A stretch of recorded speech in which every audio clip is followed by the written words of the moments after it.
কেন্দ্রীয় সরকারের কৃষক নীতি মানছি না, মানব না।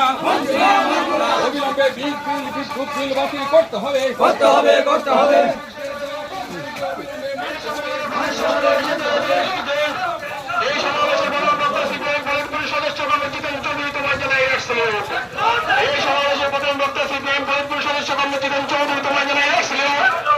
এই সমাবেশ থেকে আলোচনা বিদ্যুৎ বিল বীজ বিল অবিলম্বে প্রত্যাহার করতে হবে। এই সমাবেশ থেকে আলোচনা বিদ্যুৎ বিল বীজ বিল অবিলম্বে প্রত্যাহার করতে হবে। রেগা শ্রমিকদের ন্যূনতম মজুরি 700 টাকা প্রদান করতে হবে। রেগা শ্রমিকদের 200 দিনের কাজের গ্যারান্টি দিতে হবে। রেগার নাম পরিবর্তন করে অবিলম্বে রেগাকে বন্ধ করা চলবে না। রেগার নামের পরিবর্তন করে রেগাকে বন্ধ করা দেওয়া চলবে না। গভর্নমেন্ট ক্ষতিগ্রস্ত কৃষকদের সাহায্য প্রদান করতে দলবাজি বন্ধ করতে হবে।